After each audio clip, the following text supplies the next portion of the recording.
মাত্র ৭২ ঘন্টা আগে গোঘাট ২ নম্বর তৃণমূল কংগ্রেসের ব্লক সভাপতি নির্বাচিত হয়েছেন সৌমেন দিগার। তার ব্লক সভাপতি হিসেবে নির্বাচিত হওয়ার পরেই গোঘাট ২ নম্বর ব্লকের বিভিন্ন অঞ্চলের তৃণমূল কংগ্রেসের কর্মীরা স্বতঃস্ফূর্তভাবে এগিয়ে এসেছেন নতুন ব্লক সভাপতিকে বরণ করতে।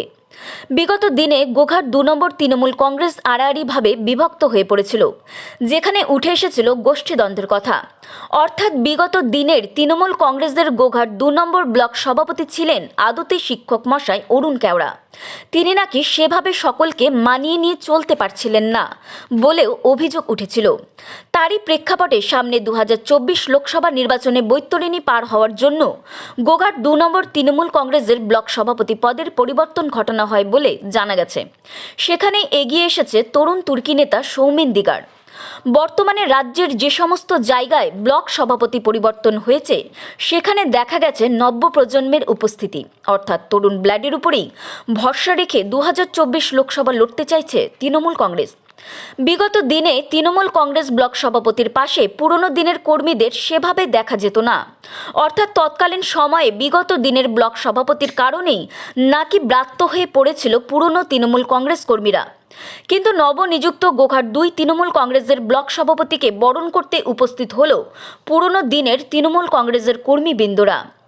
আজ কামারপুকুর ডাকবাংলো ব্লক পার্টি অফিসে নবনির্বাচিত ব্লক সভাপতি সৌমেন দিগারকে সংবর্ধনা জানাতে উপস্থিত ছিল অগণিত মানুষজন।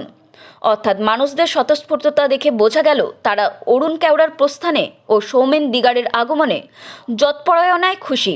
অর্থাৎ আজ থেকেই তারা ২০২৪ লোকসভা নির্বাচনের দামামা বাজিয়ে দিল বলে জানা গেছে। তারা এও বলেন, সামনের লোকসভায় আরামবাগ লোকসভা কেন্দ্রের গোঘাট ২ নম্বর অঞ্চল বিপুল ভোটে লিড করবে বলেও সংবাদ মাধ্যমকে জানান। Bureau report, target Bangla news. আমি যেমন মালার সম্মান রাখতে পারি, আপনাদের আশীর্বাদ যেন আমার মাথার উপর থাকে, এই বলে আমি শুরু করব। মালাটা আমি খুঁজি জানাই আমি আমার এই গোঘাট ব্লক তৃণমূল কংগ্রেসের ২ নম্বর যে তৃণমূল কংগ্রেস ব্লক আছে, যারা উপস্থিত হয়েছেন প্রথমেই আমার সামনে। আমি প্রত্যেকের নাম আমি আর বলছি না, সবাই পরিচয় করে নিয়েছে, আমি আর নাম কারো বলছি না আলাদা করে। শুধু একটা কথাই বলবো, আপনাদের ভালোবাসা আর আশীর্বাদ আমাকে এই জায়গায় এনে দিয়েছে। তাই আমার রাজনৈতিক জীবনে আমি যত দায়িত্ব পাওয়ার পর আমরা আমার ২ নম্বর ব্লকের সমস্ত অঞ্চলের নতুন পুরাতন প্রত্যেকের এক জায়গায় আমরা জড়ো করতে পেরেছি। আমাদের যে ব্লকের টিম, আমাদের রাজদীপ, আমি বা আরও যারা আছে, আমাদের বাসিন্দা রাহুলদা, আব্দুলদা, প্রত্যেকেরই উদ্যোগে আজকে আমরা সবাইকে এক করতে পেরেছি। আর আমরা গোঘাট থেকে এই বার্তা দিতে চাই যে গোঘাট ২ নম্বর ব্লক তৃণমূল কংগ্রেসে গোষ্ঠী বা লবি বলে কিছু নেই, একটাই লবি, একটাই গোষ্ঠী, সেটা মমতা বন্দ্যোপাধ্যায় এবং অভিষেক বন্দ্যোপাধ্যায় লবি, তৃণমূল কংগ্রেস দল, আচ্ছা আর কিছু নয়। কর্মী তো পুরাতন নতুন বলে কিছু না, কর্মী কর্মী হয়। তারা মমতা ব্যানার্জির নেতৃত্বে তৃণমূল কংগ্রেসের আদর্শে দল করে। এখন বিষয় হচ্ছে যে দল নেতৃত্ব হিসেবে সৌমেনদার উপর ভরসা করেছে, আস্থা রেখেছে। সৌমেনদা নেতৃত্ব হিসেবে দায়িত্ব নেওয়ার পর স্বতঃস্ফূর্তভাবে সমস্ত তৃণমূল কংগ্রেসের কিছু মান অভিমান করে পঞ্চায়েত ইলেকশন সামনে গেছে। অনেকে হয়তো চাওয়া পাওয়ার কিছু খেদ ক্ষোভ মনের মধ্যে যদি থেকে গিয়েছিল, সেই রকম ধরনের সমস্ত স্তরের কর্মীরা বুথ থেকে বুথে এবং অঞ্চলের কর্মীরা, অঞ্চলের নেতৃত্বরা, আমাদের ব্লকের সমস্ত নেতৃত্বরা, পুরাতন দিনের নেতৃত্বরা, আমাদের শাহাবুদ্দিনদা থেকে শুরু করে বনমালীদা থেকে শুরু করে ফরিদদা থেকে শুরু করে আরও যারা এক্সিস্টিং অঞ্চল প্রেসিডেন্ট, প্রত্যেকটি অঞ্চলের অঞ্চল সভাপতি, আমাদের প্রধান পঞ্চায়েত সমিতির সভাপতি, পঞ্চায়েত সমিতির সদস্য, কর্মাধ্যক্ষ এবং আমাদের তৃণমূল কংগ্রেসের দলের মূল সম্পদ কর্মীরা প্রত্যেকে হাজির হয়ে আমরা আজকের দিনে দাঁড়িয়ে একটাই শপথ নিলাম যে সামনে ২০২৪ লোকসভা ভোট আমরা দাঁড়িপাল্লার একদিকে বিজেপির বিভাজন নীতি, সাম্প্রদায়িক সম্প্রীতিকে নষ্ট করার একটা বিপুল প্রচেষ্টা, হানাহানি, রামে রহিমে লড়াইকে একদিকে রাখবো, আর একদিকে শুধুই রাখবো মমতা ব্যানার্জির উন্নয়ন, উন্নয়ন আর উন্নয়ন। এইভাবে দাঁড়িপাল্লার দুটি দিকে রেখে আমরা মানুষের ম্যান্ডেট ওজন করব। নিশ্চিতভাবে আমরা ভরসা রাখি যে মমতা ব্যানার্জির উন্নয়নের পাল্লা ভারী হবে এবং মানুষকে সাথে নিয়ে, মানুষকে পাশে নিয়ে 2024-এ আমরা গোঘাট বিধানসভা থেকে, গোঘাট 2 নম্বর ব্লক থেকে আশাতীত রেজাল্ট করে আমরা সৌমেনদার নেতৃত্ব প্রমাণ করব, দলের নেতৃত্ব প্রমাণ করব, দলের প্রতি মানুষের আস্থা প্রমাণ করব।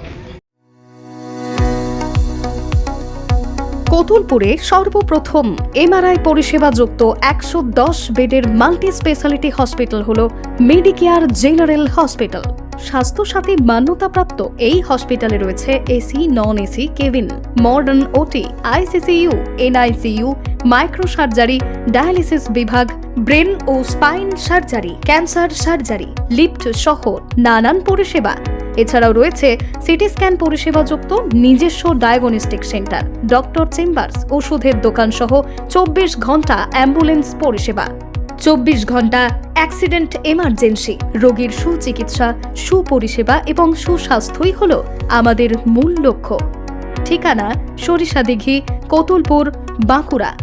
যোগাযোগ নম্বর 9434216662 অথবা যোগাযোগ করুন 9732212924 এই নম্বরে। এবার পুজোয় জনতা জনার্দন নিজের পদযুগলকে ভরিয়ে তুলুন নতুন সৌন্দর্যে। ভাবছেন কোথায় যাবেন? তাহলে দেরি না করে আজই চলে আসুন জনতা শু হাউসে। কামারপুকুরে এই সর্বপ্রথম এসি শোরুম জনতা শু হাউস আপনাদের জন্য নিয়ে এসেছে বিভিন্ন নামি দামি কোম্পানির হাই ফ্যাশনের সমস্ত রকম জুতার সম্ভার।